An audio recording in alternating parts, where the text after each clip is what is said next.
We're working with images in Photoshop because they're primarily raster images or bitmap images. It's really important to be able to select a area of pixels, an image area, as opposed to an object.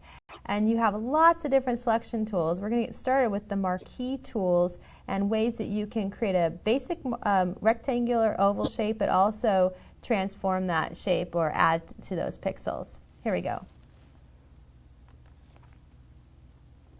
The Marquee Tools actually are a selection of them, and you got the rectangular marquee and the elliptical, and then you can even create a single line, either vertical or horizontal, row and column. Let's start with the rectangular marquee. And I'm just going to take my mouse and click and drag down to create a selection. And now that selection is going to act like a boundary, like a force field. And if I were to do something like paint, it's going to paint inside that selection. So notice that I'm just painting inside of that selection. I can't go outside those bounds. I'm going to use my history and just return back. And with history, it's interesting. I can actually go back to where I removed the paint, but I still have the selection. I can even go back to where there's no selection.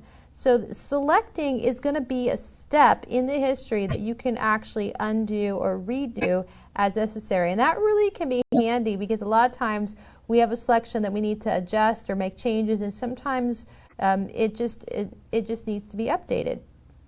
Well, I've got my selection. I'm going to go back to my selection tool here, and I can add to that selection.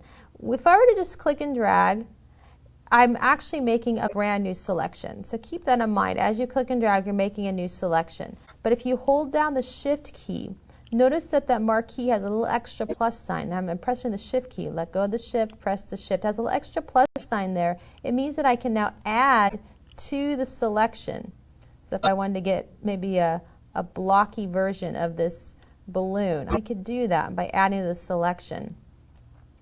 If I use the Alt key is going to let me remove from the selection. So there we go. I'm removing pixels from the selection or from the group. So using either the Shift or the Alt. Now there are options up here where you can choose a new selection, you can add to the selection. This would be equivalent of using the Shift key, or you can subtract from the selection, or they even have an option here for the intersect. But what I found is just knowing how to do the Shift and the Alt has really a great time saver, and it's worth the effort of doing that little extra bit of keyboard shortcuts. So there's my basic rectangular. Now in addition to the rectangle, you also have elliptical, which is going to give you something like a circle. So let's go ahead and just make a new selection here with this circle. And there you go. There's your selection. And again, if I were to hold down my Shift key, I could add to that selection. Or I could use my Alt key and I could remove from the selection. So it removes some elements. Even take a bite out of it. There we go. So you got the Shift and the Alt. Now with my selection tool still active, I can use my arrow keys, my up and down arrow keys, to nudge it in place. I'm not actually moving the pixels because the tool is still a selection tool. So I'm moving simply the selection area.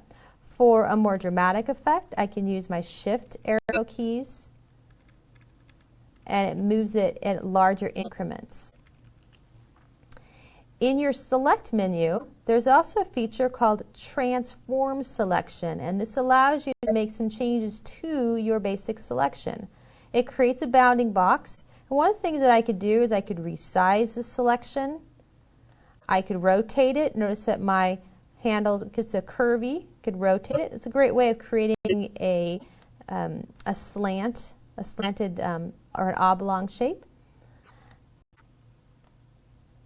And I could even squish it in a little bit there. So that's a nice option for transforming the selections. Once you change it, you still have that bounding box. It's not actually a selection until you commit it.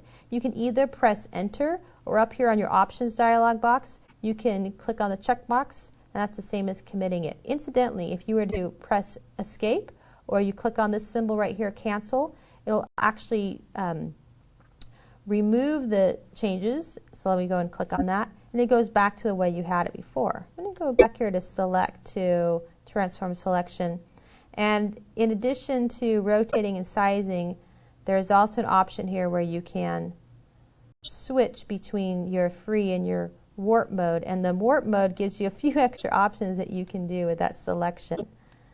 And again, it's not changing the pixels, it's simply changing the way the selection's going to work.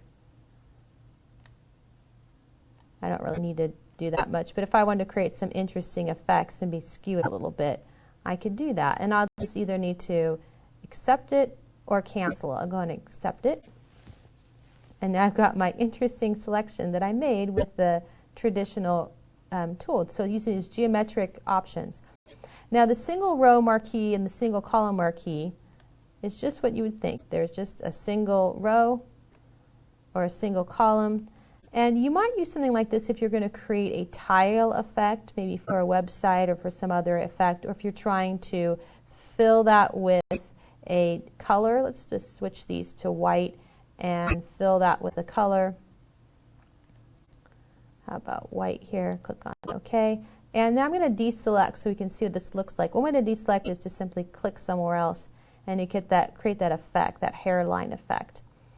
Another way to deselect is with the select menu, deselect, or here's a great keyboard shortcut, Control D. And it's easy to remember because you are deselecting, so you can Control D to deselect. Let's go ahead and click on that.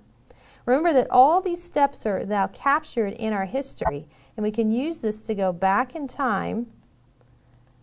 And as we're going back in our history, we're actually seeing the different elements that we've set up. Okay. Well, here's a few more things that we can do with select. I'm going to go ahead and Control D to deselect, and I'm going to use my oval tool here, my elliptical, I should say, elliptical marquee. And as I'm selecting, I want you to notice that the top left-hand corner is becoming my anchor point. So everything that I'm selecting is relative to that top left corner. And sometimes what I want to do is I want to select from the center out. So if you hold down, if you're when you're selecting rather, and I'm going to make sure that nothing is chosen right now. But now that I'm trying to select, I'm going to hold down my Alt. And while I'm holding down Alt, now my anchor point becomes the center. I let go of the Alt, the anchor point is that top left corner. I add the Alt, it becomes the center. Go ahead and do that. And now if I use my my Alt key and let go, so far so good. I have that interesting shape. I have to be careful here because if I start drawing right now, so I want to get this circle here. If I start drawing right now with the Alt key, I'm potentially removing pixels and I'm not actually centering it. So what I want to do is start drawing first and then add the Alt key to add to those elements. So that makes it a little tricky when you're trying to do those selections, and it's probably going to be easier to make a couple of those selections one at a time. One other thing that you can do, I'm just going to deselect here, is that when I'm making a selection, and you can probably see it best right now, I can make my selections in irregular shapes, but if I want to keep it as a perfect circle, I'm going to hold down the Shift key. And when I hold down the Shift key, it actually constrains you to perfect circle. And you can do that also with, let's go ahead and deselect here, you can also do that with a rectangle. You can make a rectangle shape, hold down the Shift, make it into a perfect square, hold down the Alt, size it from the center. Shift and Alt is a perfect square from the center. So it gives you a lot of nice options in there. Let's go ahead. I'm right on the edge, and so I can actually move that selection where I want to put it. So there's my selection. And with that selection, I'm just going to do a new layer via copy, or Control J. I always think jump to a new layer, if that helps, but layer via copy. It's kind of hidden in a weird spot there. But that's going to take my selected information, it's going to make it into a new copy, switch to my Move tool. It's always important to be, what tool are you on? And then I can move that somewhere else. Maybe I would put that into a different image or different layer. Or maybe I'm just going to create an effect where I position it here and I'm going to add some text to it. And as always, you can access these tools with your keyboard. Notice that the marquees use the M to access them. So if I press the letter M, I'm going to access the marquee. And if I use a Shift M, I can toggle between these two tools. If I go ahead and open them up, there's a few tools, the single row marquee and the single column, that I can't access with the M, but I can. That's okay because they're not frequently used like the way the rectangular and the marquee will be done. I will tell you, let's go ahead and make our way to the background layer. In fact, I'll just go up here to my history and revert that. Is that often what you're doing with these geometric shapes is they're great for creating like a frame effect. So if I were to just make some option, I could use my Shift command or something like that. Maybe not. I'll just make a kind of an eyeball it. And I've got this effect. Let me make a new layer real quickly so I'm not painting on the background. And when I go to edit to fill, I can fill this, let's say, with white and oh, sorry, that's not what I want to do. Let's choose cancel there. No, I didn't want to do fill. I want to do edit stroke. Stroke is the border. There we go. And we can do white and maybe put in something like 10 pixels. Click on OK. And let's deselect it so we can really see. We can do Control D or select deselect. And we create that frame. And that's the nice advantage of using something that's very geometric and clean cut like these marquee tools. All right, well, now it's time for a pop quiz.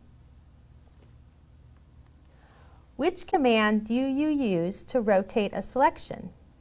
A, select menu, the transform selection. B, edit menu, transform. C, select menu, rotate selection. D, select menu, refine edge.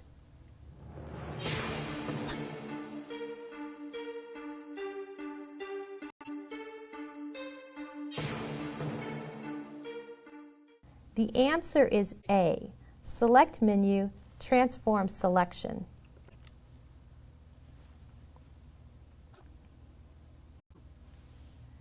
Well, now you have quite a few tools using the marquee as a way to select geometric shapes in your Photoshop images to create a frame or to simply create a boundary for doing some editing.